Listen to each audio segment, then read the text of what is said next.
Hello, my name is Melissa Chambers. I'm an English language learner teacher in Knox County Schools.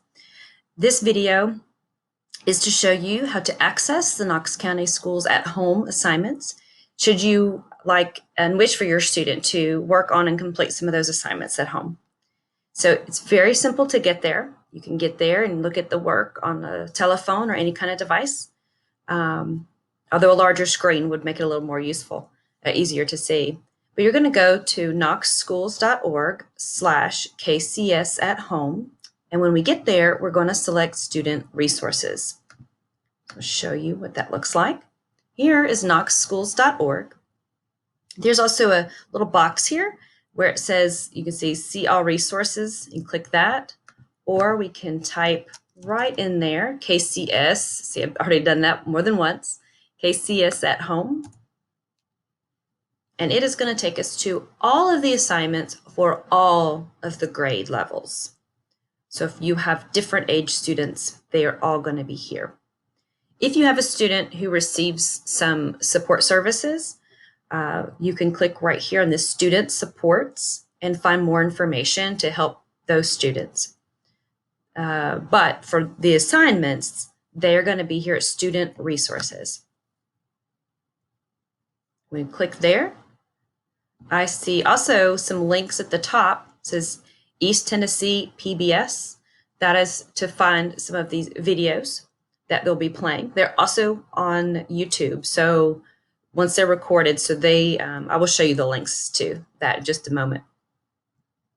When we get down here, we'll see elementary. So we see there's a tab for each grade, and every one has a packet, which is the papers. You could print those if you like, but it's a lot of papers, so I would recommend either picking up one of these packets at the food distribution center if you would like one, or just looking at the information on a device. You could click the videos, and they will take you to those videos that give you a little bit more instruction. Let's look at one, for example. For 5th grade, if I go to the videos, I will see an assortment, a list of different videos here. So this one is the math, social studies, science. I see they have art, several videos for PE, physical education. And then ELA is English Language Arts down below. And these videos just give the parents and the students a little bit more instruction and explanation about those packets and information in there. That'd be very helpful for students. Okay, the same is true of 6th, 7th, and 8th grades as well. High school, it is a little different. Students will need a device. There are no packets that are going to be given out for these. So if they wish to see it, they have to see it online. So if you need a device to do that, you need to borrow a computer, a Chromebook, something to be able to access those besides a cell phone device. You would come here to the subject, and you're going to create, this is called a ticket. So it's just a request for a device. And you can just say, I need a device. What is your message? Please, I need a device. Something very simple and short, brief. What is the help topic? Perhaps it is, I need a device. The ADID, this is the student's identification number. Students many times call it their S number, but it is that number that follows, that goes after the S. So whatever that number is, okay, they would type that there. And be sure to type in the name of the school, whether it's Hardin Valley Elementary School or Cedar Bluff Middle School, whatever that school is. And then click if you're the parent or are you the student. Down here in contact details, be sure to put your name or your student's full name. Put an email address that can be mom's email or dad's email or the student's email if they check it. They know how to check it. And then a phone number. You want to definitely click I consent. This is just so that way the support team can be able to contact you to tell you if there is a device and when it will be ready for you to get it. You click I am not a robot and click create ticket, and that's it.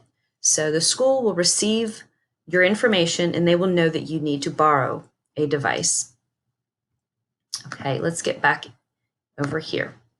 So back at this KCS, this Knox County Schools assignment page, we now have for high school the different subject areas. So I'm going to look at those in a little bit more detail to help some of our students. So only the classes at the high school, there are only some classes that have posted the assignments. And these are not the teachers of all of their classes that have created assignments. So the district has asked, certain teachers to develop these assignments, and those are the ones that are posting these. So if a student is taking English 1, it's probably not their teacher that created these assignments.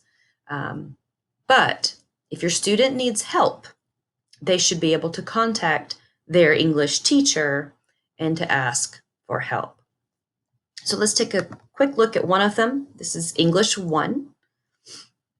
You see, I see here's 13 pages. I can print it from my house if I have that ability, but it is not necessary. You do not have to print.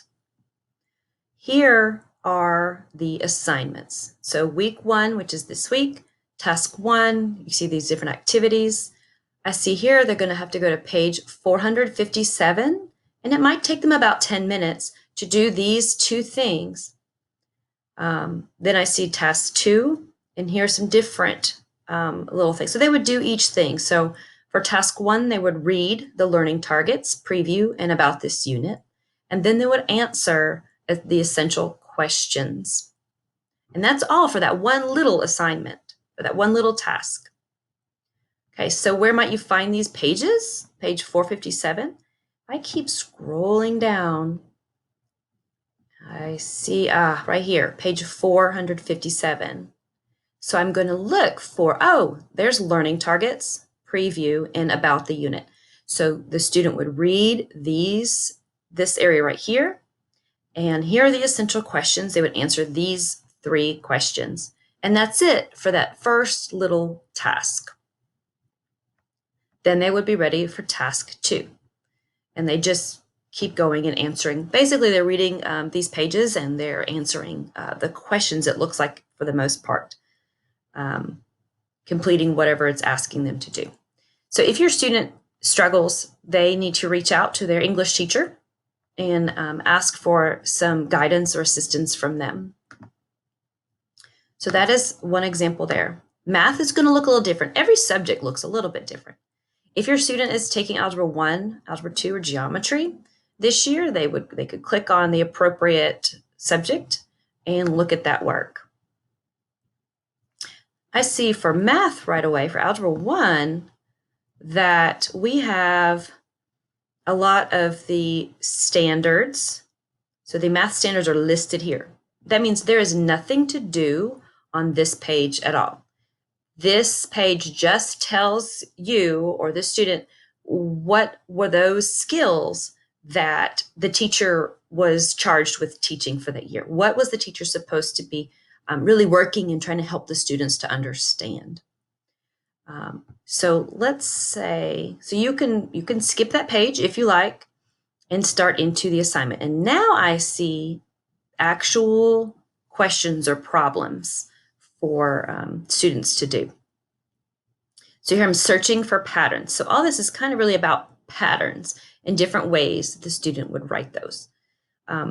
If the student is really struggling and is trying but is not really sure what to do, okay, one thing that the student could do is come back up here to the standards, and they can highlight, or they could take this information right here, all of these letters and numbers, and they can copy that information, and they can go even just to Google. They could do a Google search of that information. And they might want to click on videos that can instruct and tell them and teach them about it. And then they can find, oh, okay, so linear function word problems. All right, so there might be some different videos that they could watch that would help them to pick up some of that information and to learn. So that is definitely one way to do that. Another option is Khan Academy.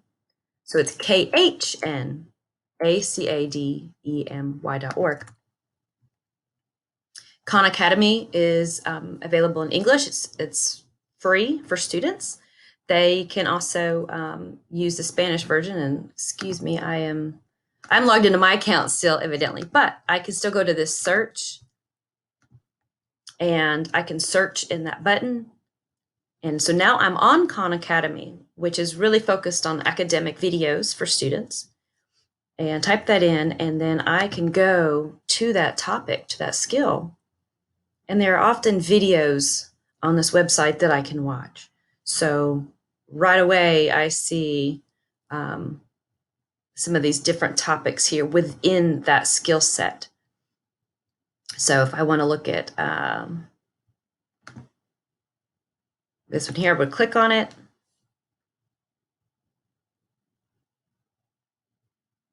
Over to the left, these little squares that have the triangle inside, looks like the play, those are videos. So right now I see a problem has showed up on my screen, but if I want to watch a video, I'm going to have to look for the square with the triangle in it. They will go through and explain some sample problems for me to understand. Okay, so that's a couple different ways that you could do that. And that would be an option where if a student is really trying hard on these problems and is getting overwhelmed or frustrated, we don't want that. We just want students to be able to spend some time practicing the material. But if they really don't remember it or have any idea at all, we really just want them to look up and just try to learn something. So please do not stress too much over this, any of this work.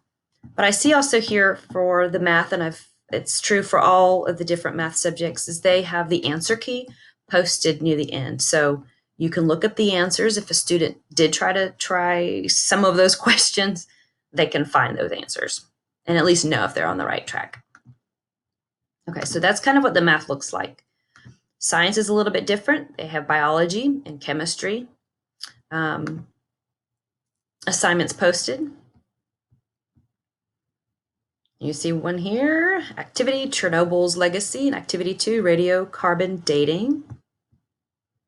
So here they get straight into it. So you just kind of just read and follow the directions as best you can. If you have questions, like I said, if you have questions on any of this information, or it's too much, it's overwhelming for right now, you can email the teacher, see if you can get their assistance with it. And if this topic is about Chernobyl, I can always take that topic here. Oh, Chernobyl, what's that? And then I can type that into Google as well and search and just learn about what was that? What was that place? What happened there? And then we have social studies topics. So for social studies, there are these subjects here with those assignments. And let me see if I can answer any more questions that you might have. Do the students have to do the work? No, it is optional. Completely optional. They do not have to. Can a student complete only part of the work? Part of it? Yes. A student can complete the parts that they want to do, or the parts they know how to do. The purpose of these assignments, we want students to practice their skills that they have learned, keeping that fresh in their minds. And just so you know, teachers will not collect the work and students will not receive any points or grades. They also will not receive any extra credit or points either. So we do not want students to be negatively impacted by this in any way. But these assignments are to give students an opportunity to continue their learning. What if a student needs help? Again, students can notify the teacher of that subject area. Some teachers use Remind. Some teachers use email to communicate. We want the students, we suggest the student use the form of communication that teacher usually would use to communicate. And we know that is different for every student or every teacher in the schools. A couple other points just to know and understand that this is new. It's a new process for all of us, and so it is not going to be perfect. Please be very patient. Reach out if you need some support or help. Okay. Knox County will also collect feedback about the process so they can continue to make improvements with this process. We also recognize that this is a time of high anxiety and stress for many people. If you are worried about a child or an adult who is really struggling emotionally, please call this number if you're worried about them harming themselves. They can help to get you some help, get that person some help, and talk with them. I hope that this video was helpful. My next video will show students how to access their emails. I'm going to be making some other videos for my own personal students to do that and be able to find those assignments. But I encourage you to reach out to your students' content teachers if they have not yet, to see if you have any questions or could use some support for your students. Please stay healthy, stay strong. Goodbye for now.